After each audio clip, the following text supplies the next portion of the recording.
everybody, welcome to Jacob's Quest, and this morning I had watched episode 4 of She-Hulk. There was some trouble with OBS, and there was like an update, and some things didn't work.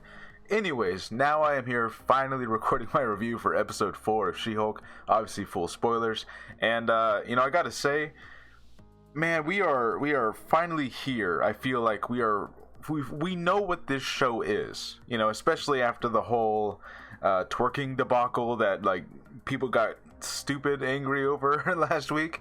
I feel like if you should know what the show is now. This is a comedy show. It's very meta. It's in the same style of Deadpool.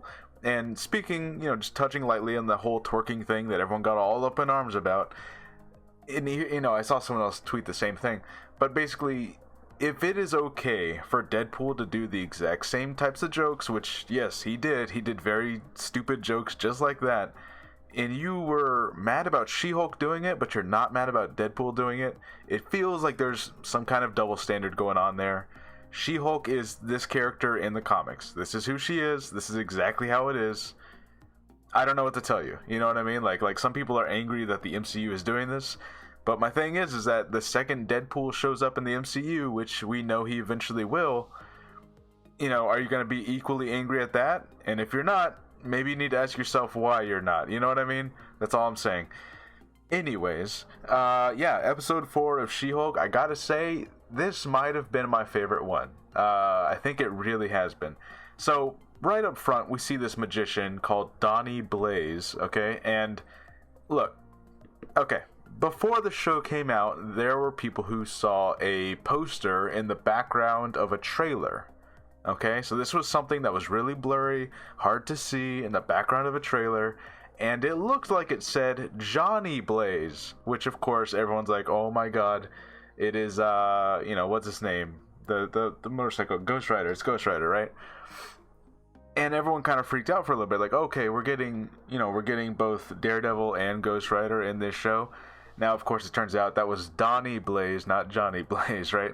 Now, is the name crazy similar to like a weird degree? Sure, yeah, but this is like one of those, Chris Angel style magicians that's trying to be all edgy, right? Like, so a name like Donnie Blaze actually makes a lot of sense for that type of character. I do not blame Marvel for this. I think that, the fans thought we saw something that it turns out we didn't see. And that's kind of on our, that's our fault, really. You know what I mean? Like, the show never said Ghost Rider was in here. So if you're upset at that, it's like, don't be mad at the show. Be mad at the people who saw that poster and then were like, oh, this means he's absolutely 100% in the show. And then you got all invested in that idea. Be upset at that, because the show itself, none of the trailers or anyone ever said he's in the show. So, you know what I'm saying? It's like one of those things where it's like, I don't think this was done on purpose. This was not a Ralph Boner incident where you got the exact actor and it seemed like a promise of something, and then you pull the rug out from under that and it's not that thing. This was not one of those. The Ralph Boner thing, I admit, was like really weird and a strange decision. This was not that. This was just a weird coincidence that people saw, and they drew lines that turns out were not there. Anyways, so we have this magician, Donnie Blaze, who actually, his act is pretty terrible. No one cares about it until he pulls out a sling ring, an actual sling ring, and he opens up a portal and he sends, what was her name? Melissa or Marissa? Or, I forget her name. But anyways, no, Melanie with a Y, but not where you think it is. Isn't that the joke? It's like Melanie or something like that. Anyways, basically it's what I would describe as a stereotype of a drunk party girl. She goes up on stage and she gets sent through a portal, and this guy seems to like struggle opening portals. So your first question is like, well, did he steal this sling ring? How did this like fake magician guy actually have a real magical artifact? That's crazy. It turns out that he had indeed gone to Carmitage, and he trained there for like a week before he got kicked out. Somehow he was able to keep the sling ring. You would think that they got all those back, but I guess he managed to take it. And he uses it in his act, and it's basically the one magic trick he can actually do well and people are actually impressed by. So she ends up falling through this like hell portal, and we don't see her until later, where he's watching The Sopranos in his house, and he's like making coffee or whatever, and he's just chilling out. And then she falls through, and she's got like a bloody heart in her hand, and she's like, "Oh!" and it's really funny because she's still acting like the drunk party girl, you know. So she's like, "Oh, I made a deal with some kind of goat, and they sent me through here, and now how are you? Are you the Goblin King?" Like, it's really funny. And then she's like spoiling that episode of Sopranos for him, and Wong's like, "You just ruined it. You ruined the episode. Dottie Blaze will pay for this." And man, I gotta tell you, introducing Wong into this show and now this drunk party girl, this was hilarious, man. I loved this whole thing that they did. But basically, he goes to She-Hulk, and he's like, "I want you to basically put a cease and desist on him using magic," saying like, "You are not allowed to use magic in your act." Which it feel like, would it be simpler for Wong to just go over there and take the sling ring back by force and then just disappear? Sure, but they need a way to get She-Hulk into the show, and it's just really it's a lot funnier this way to just do it like this. So, you know, they kind of have a discussion a little bit of like, can we even copyright magic? Can we even do that? Which of course it turns out that, well, the judge doesn't make like a final decision on it, but basically he's allowed to keep practicing while she takes like a week to make her decision. And of course they have, is it Marissa or Melanie? It's one of those.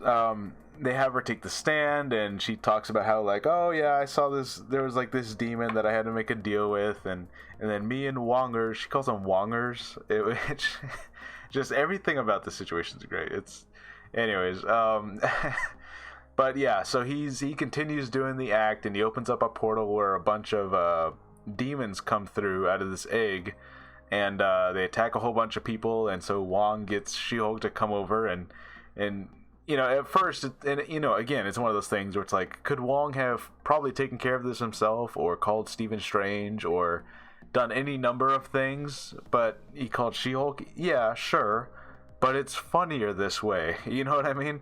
So he calls She-Hulk, and she shows up, and he's basically like, "Just be a Hulk." And so she starts throwing demons back through the portal. And meanwhile, while all of this was happening, she had started her own, like, you know, one of those dating apps, right? Now, at first, she was showing her own face, and she wasn't getting many, many replies, you know?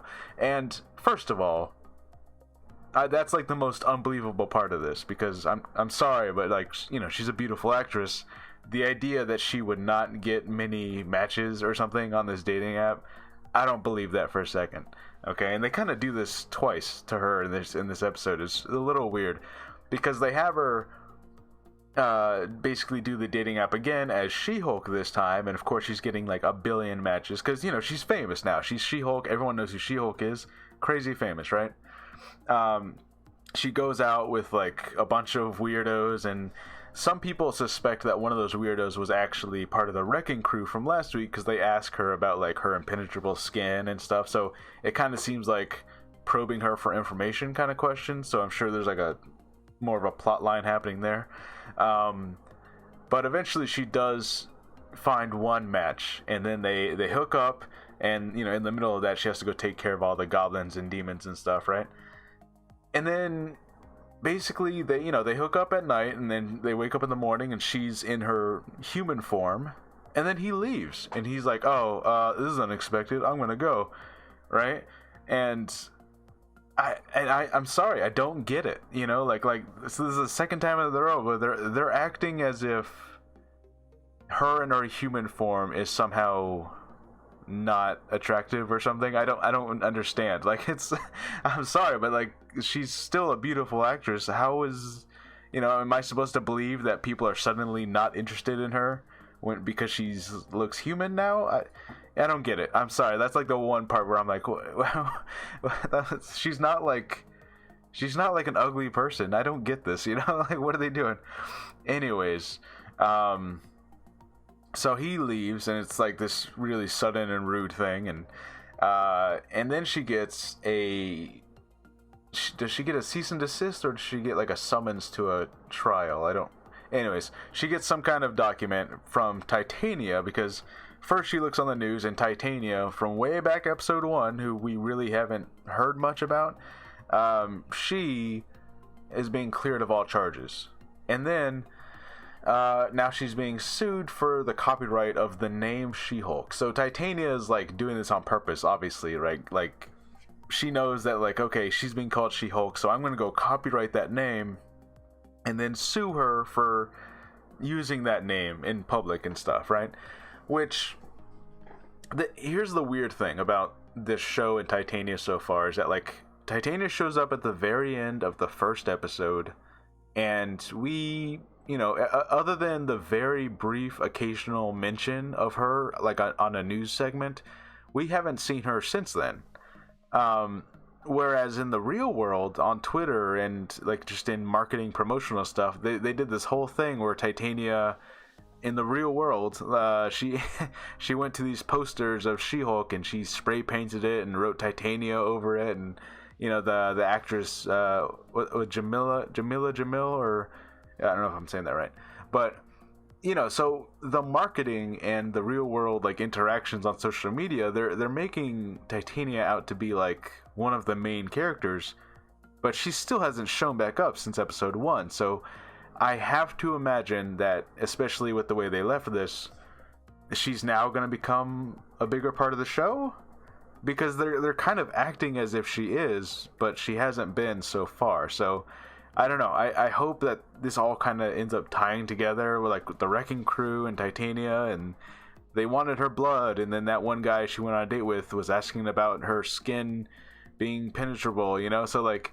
it feels like there's something going on here, but we're still, you know, we're still doing the episodic kind of comedy show. So there's definitely going to be a plot line that develops, you know, but for right now they're kind of taking their time with it, which, you know, how many episodes is this? This is, you know, this is like a 9-12 episode show. I'm not really sure, to be honest with you, but you know, it's not like the other shows where like they were all 45 minutes and it was like an 8 episode event kind of thing. These are all shorter episodes. I think there's more of them. They're taking their time, and right now, like, you know, it's funny, and so I'm digging it, you know. Anyways, so that's how the episode ends, and then the after credit is, of course, it's again, I think it's Melanie. I think that's her name.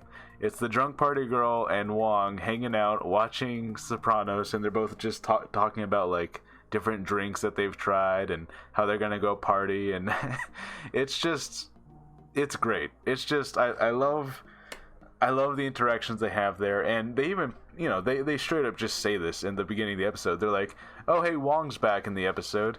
Wong, you know, everyone loves Wong. He's like giving the show a Twitter shield for like Twitter armor for the next week.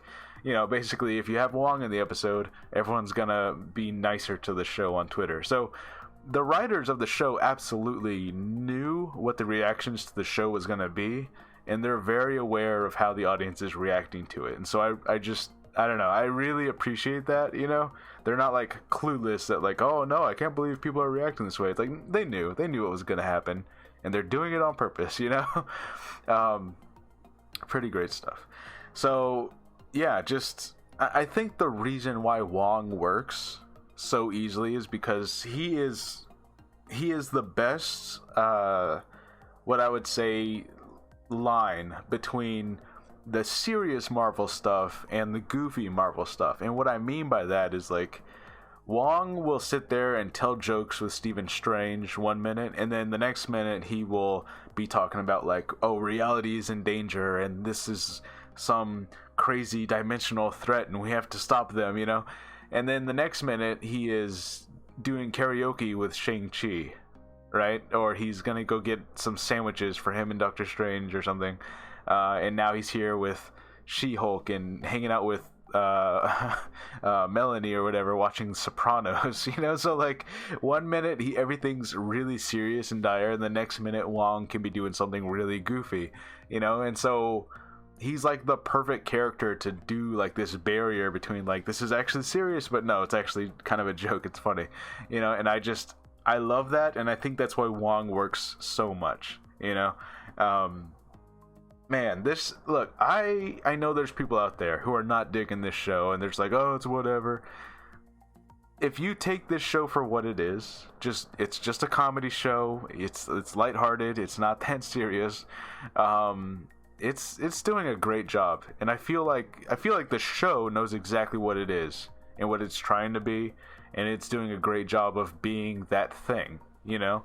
So I don't know, for people out there, and there's a lot of them I've seen are like, Marvel used to be serious. It used to be like Endgame and Infinity War, and everything was serious. And I'm like, I don't know, man. It feels more like there was maybe 4 or 5 serious movies out of the last 20 movies that were kind of all goofy, and people just felt like that was what this whole franchise was. But it's like, this franchise is a lot of different things. Sometimes it's spooky, sometimes it's funny, sometimes it's really dramatic and serious.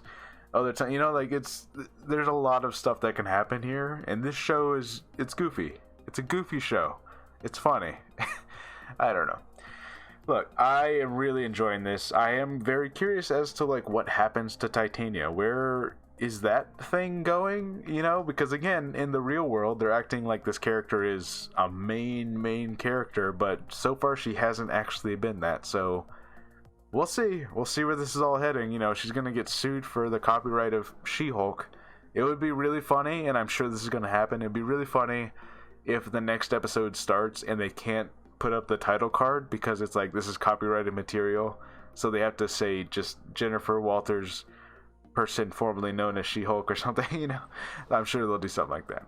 Anyway, so let me know what you guys think of the show so far. Let me know what you thought about this episode. Do you hope that Wong and what's her name, Marissa, you know, do you hope that they hang out more? Like I would not mind at all if she was just there now. From this point on, if the drunk party girl is just like a character that hangs out in Doctor Strange 3, if she's just there in the background hanging out with Wong, I would not mind that at all. That's hilarious. I want it to happen. That's great. Just do that. Have them hang out. Like that's amazing. All right. I will see you guys next time.